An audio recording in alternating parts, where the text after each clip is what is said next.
आर्यन आइए, अपना कॉपी लीजिए। आर्यन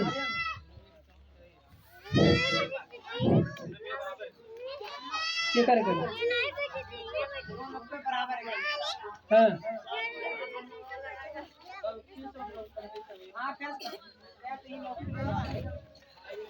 नहीं, यहाँ ना लीजिए। आप लोग समय निकाल के उनको 2 बच्चों में से कंपटीशन करा दीजिएगा, लेकिन इसमें समय नहीं है, इसमें दूसरा प्रोग्राम चल रहा है।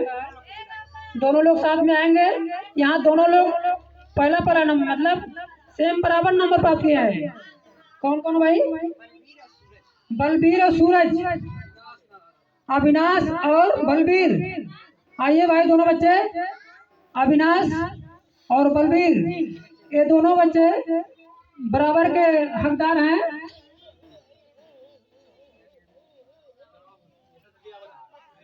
हम बता रहे हैं इन बच्चों को अभी आप रहने दीजिए, ठीक है ना, क्योंकि दोनों बच्चे बराबर के हकदार हैं। 2 क्वेश्चन इसमें बता रहे हैं। मार्सा की इच्छा है कि 2 क्वेश्चन करेंगे, जो बताएगा उसी को पुरस्कार दिया जाएगा। स्टेज पे खड़े हो जाइए बच्चों, और टीचरों की यही इच्छा है तो कर लीजिए। जो क्वेश्चन होगा इसमें बच्चों को जो पहला जवाब देगा, सही जवाब देगा, उसी को चुनाव दिया जाएगा यह पुरस्कार।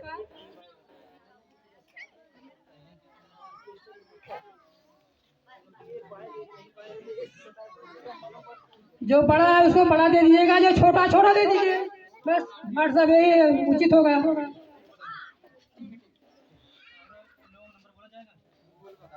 अब जान ही रहे हैं 51 नंबर दोनों बच्चे पाए हैं। जो बड़ा है बड़ा दे दीजिए, जो छोटा है छोटा दे दीजिए, यही 2 बराबर है, दे दीजिए इन लोगों को प्रधान के द्वारा।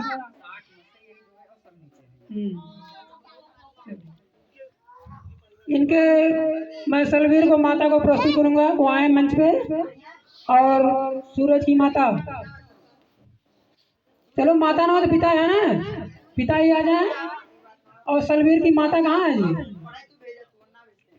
आइए आइए, आप ही आ जाइए भाई।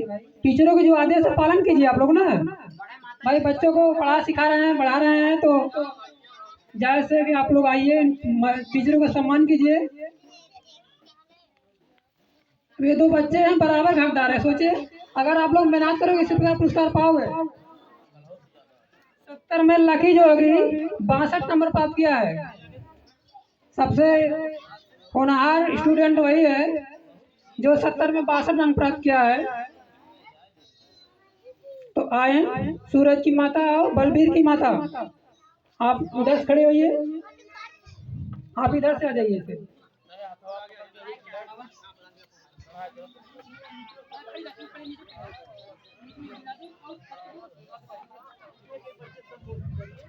हाँ, मैं पहले सलवीर प्रधान जी, आप सलवीर हाँ, प्रधान जी के द्वारा हाथों मेडल दिया जा रहा है। जोरदार ताली से आवेदन तेजान को धन्यवाद प्रधान जी। जय माता दी, जय। सलवीर आप भी जाइए। हाँ, दूसरा पुरस्कार अविनाश की माता के, और अविनाश को, हाँ प्रधान जी के हाथों दिया जा रहा है मैडम, जोरदार ताली स्वागत किया जाए। धन्यवाद प्रधान जी। जाइए सूरज जी। हाँ, इसी के साथ बताइए और प्रोग्राम। हाँ हाँ, मैं चौथी कड़ी में चाहूँगा कि इस मंच पे उपस्थित रत्तीलाल पूर्व मिस्त्री जी आइए। रत्तीलाल पूर्व मिस्त्री जी आइए। आप 26 जनवरी के उपलक्ष्य में बच्चों को 2-4 का सुझाव दीजिए। आइए भाई, आपको मैं, आप में से बड़े हैं, आपको आमंत्रित कर रहा हूँ। आइए, आप मंच पे 2-4 शब्द कहिए। यहाँ बड़े और छोटे वाली बात नहीं हो रही है, ज्ञान वाली बात हो रही है। इसी समय मैं चाहूँगा कि नागेंद्र जी आइए, नागेंद्र सर आइए, 2-4 शब्द कहिए।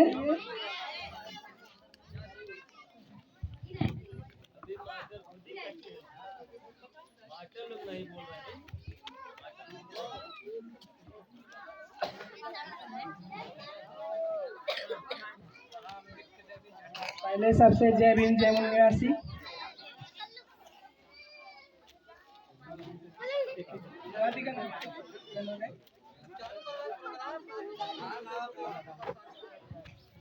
मैं आपके साथ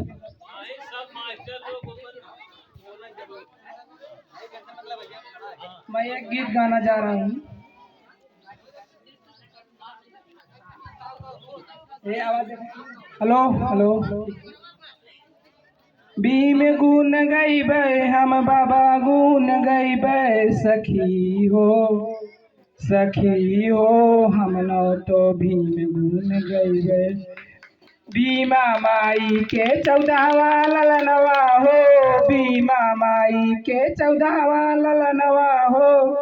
राम जी राव के ऊंचा कैले नमवा हो, राम जी राव के ऊंचा कैले नमवा हो। अरे ओन करे हम संघर्ष हम सबके बतैबे सखी हो, हम नौ तो भीम गुण गईबे।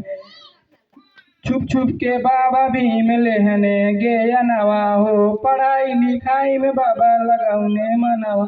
अरे वो न करे हम संघर्ष हम सबके बतैबे सखी हो हम न तो भीम गुण गईबे। बाबा भीम बनौने संविधानवा हो, बाबा भीम बनौने संविधानवा हो। दलितों के रहने बाबा भीम बनौने कहनवा हो।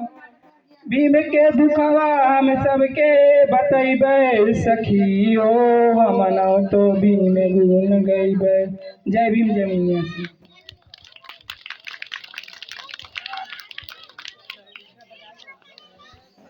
बहुत धन्यवाद नरेंद्र सर जी। इसी कड़ी में मैं चाहूँगा भाई विक्की मास्टर जी बताइए, नृत्य कला प्रयोजन किया गया क्या? हाँ तो आप आगे कार्यक्रम बढ़ाइए अब। हेलो, हमारे जियालाल प्रधान जी का कहना है कि मास्टर लोग क्या तैयारी करे हैं भाई, और थोड़ा बच्चों से और आप भी कोई राष्ट्रीय गीत का यहाँ प्रोग्राम करें थोड़ा।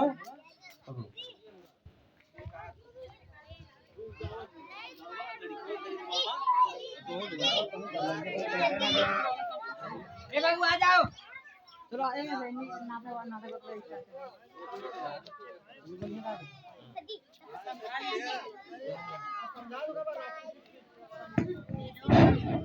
आप लोगों ने देखा जो बच्चे फर्स्ट राउंड में थे उन्हें पुरस्कृत किया गया, बाकी बच्चों को नहीं किया गया। इससे शायद हमारे कुछ माताओं बहनों के अंदर कुछ बातें सोच रहे होंगे कि सभी लोगों को या सेकंड राउंड या थर्ड राउंड ऐसा क्यों नहीं किया गया, क्योंकि हर जगह अगर डिवीजन देखते हैं क्लास में हाई स्कूल एंटर हो तो उसमें 3 राउंड की तरह फर्स्ट सेकंड और थर्ड। पर अभी कंपटीशन का जमाना है, हर जगह कंपटीशन है। जो सेकंड राउंड के बारे में सोचता है, थर्ड के राउंड में सोचता है, वो पीछे रह जाता है।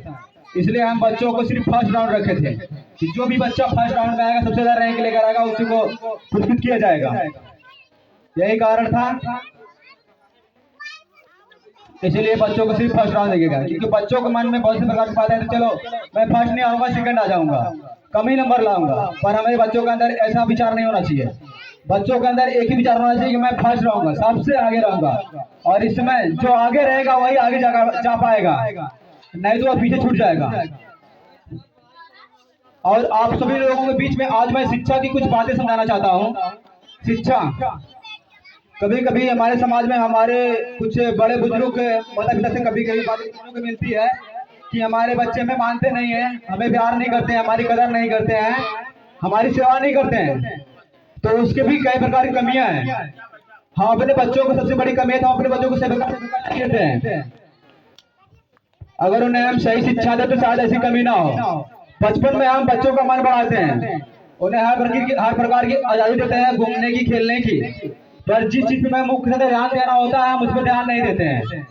मुख्यतः हमारा होता है शिक्षा, और शिक्षा भी 3 प्रकार की होती है। पहला होता है पारिवारिक शिक्षा, दूसरा होती है शैक्षणिक शिक्षा, तीसरा होती है सामाजिक शिक्षा। तो हम अपने बच्चों को पहली शिक्षा होती है जो हम अपने माता पिता से सीखते हैं। जो जन्म के अनुसार बच्चे धीरे धीरे बढ़ते हैं और हमारे माता पिता के अनुसार, जो हमारे माता पिता जैसे भी चाल चलन, रहन सहन, बोलने की सभ्यता होती है, वही हमारे बच्चे सीखते हैं। दूसरा होता है शैक्षणिक शिक्षा, जो हमें स्कूल में सिखाई जाती है, जब किताबें बता दी जाती है। वो होती है शैक्षणिक शिक्षा, जो हमें किताब से पढ़ाया जाता है। और तीसरा होता है सामाजिक शिक्षा।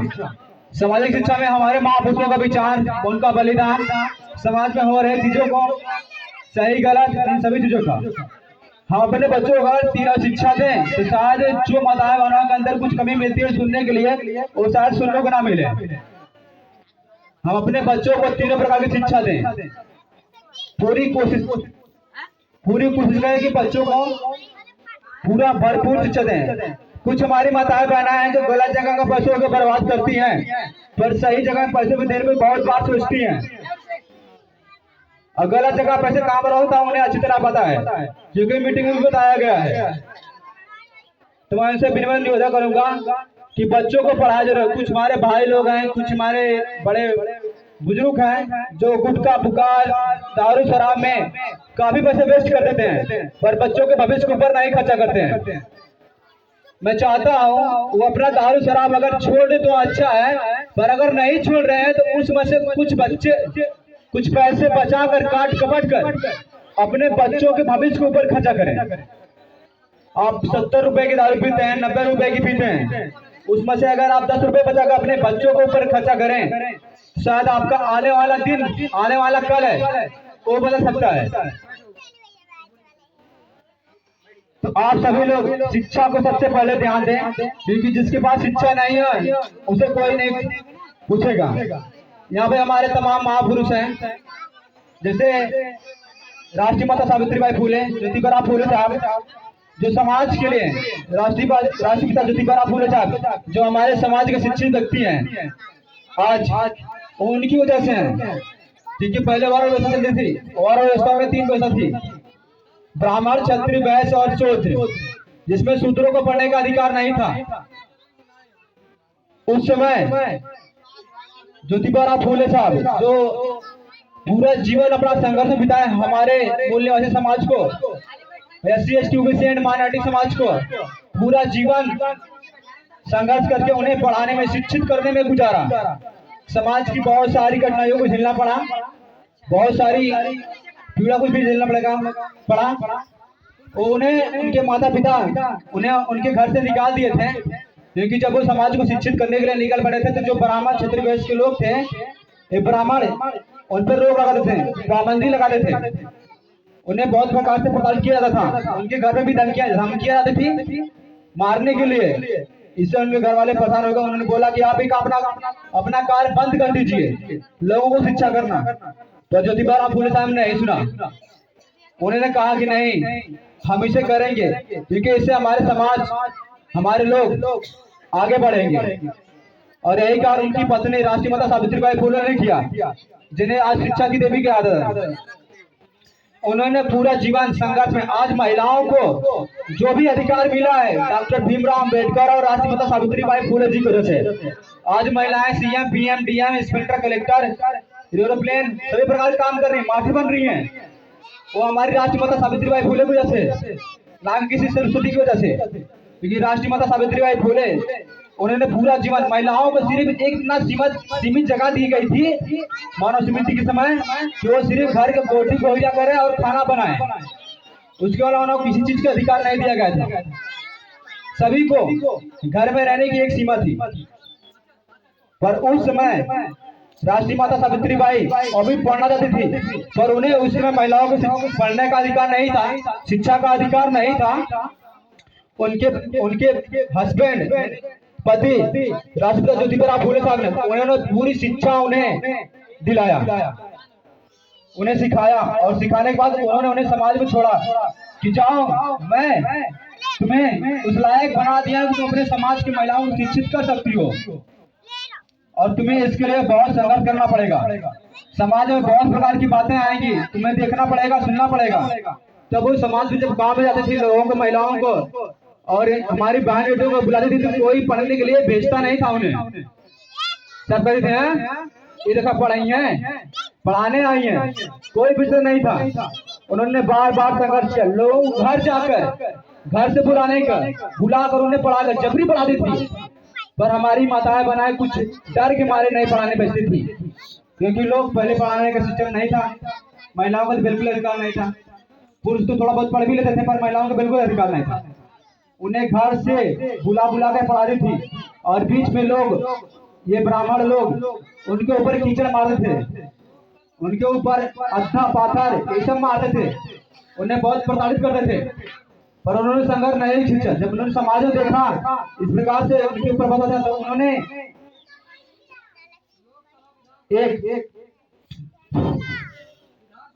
एक साड़ी अपने बैग में रख लेती थी और एक साड़ी पहन के आती थी।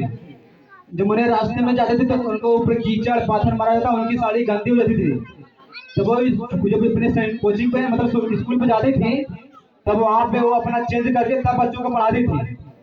आज हमारी महिलाओं को, हमारे पुरुषों को जो भी अधिकार मिला है पढ़ने का, वो इनकी वजह से।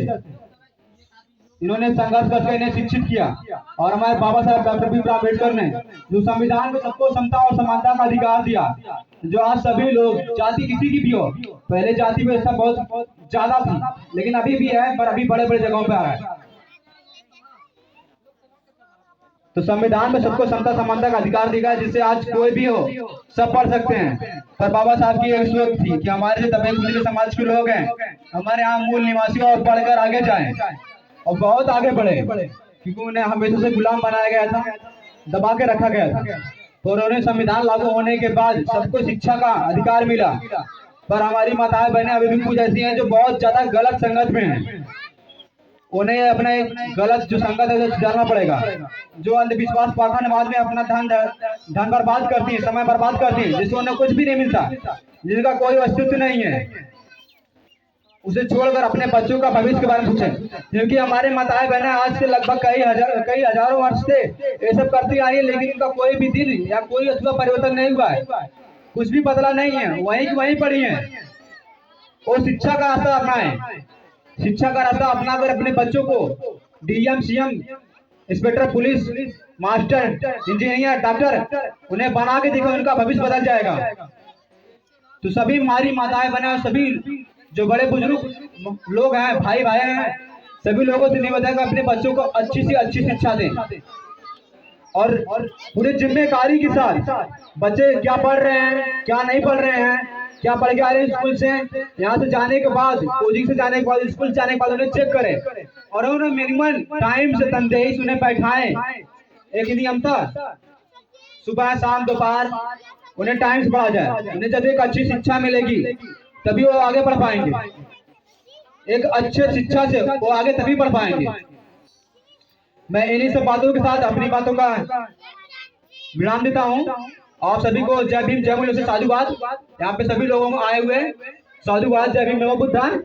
और इसी के बाद हमारे बच्चों ने एक नाटक मंचन किया है, तो वो प्रोग्राम चालू होगा हमारे बच्चों द्वारा। तो प्रोग्राम का आप लोग आनंद लें। जय भीम, जय बोले।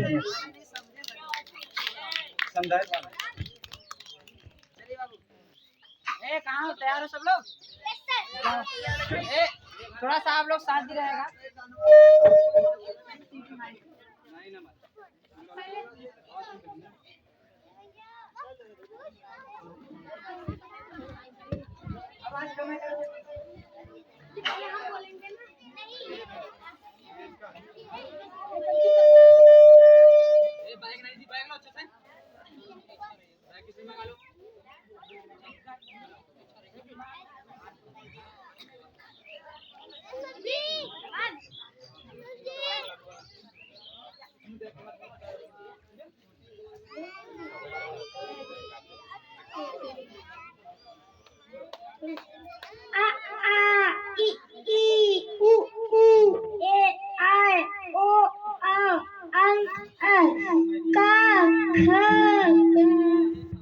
क्या कर रहा है?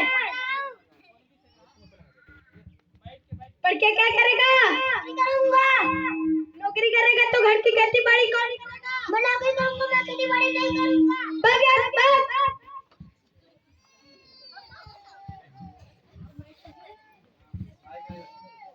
काम कराना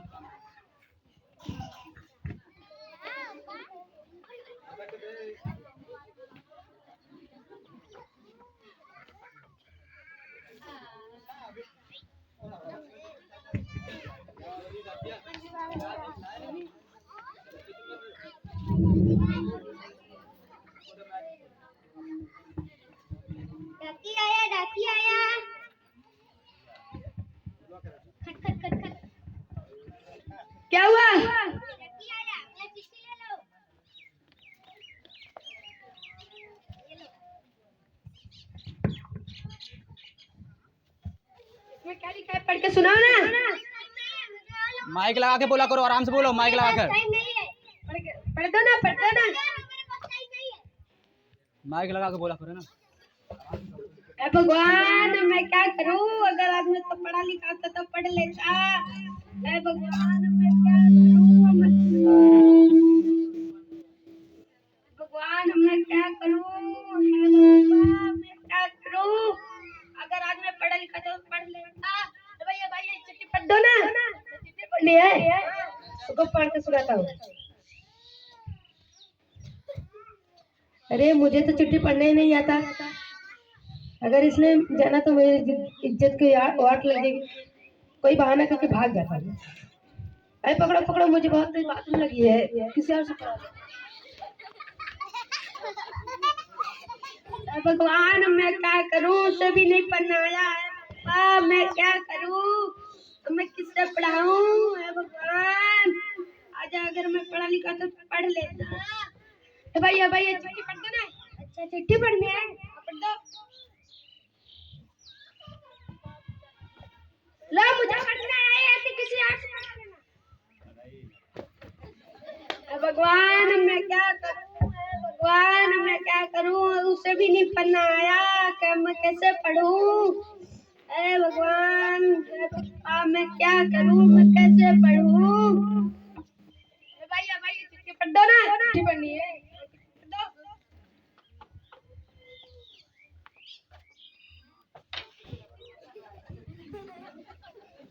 भाई क्या लिखा है,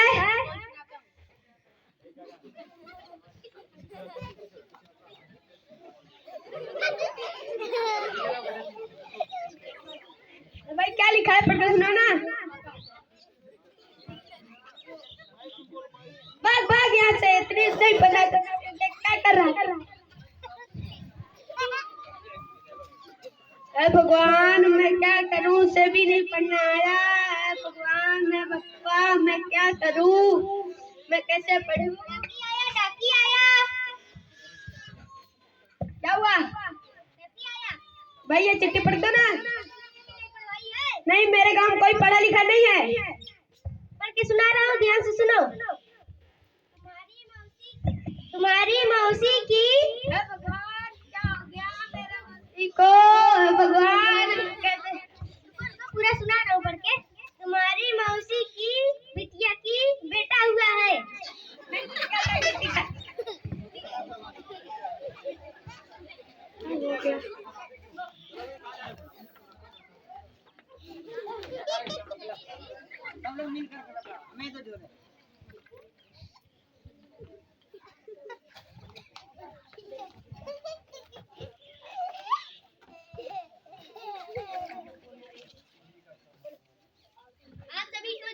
जय मलवासी।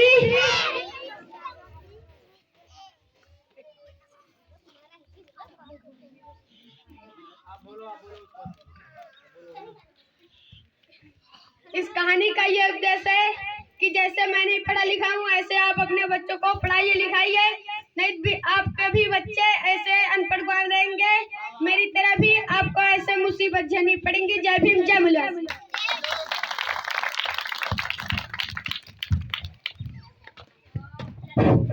जय भीम जय मलवासी।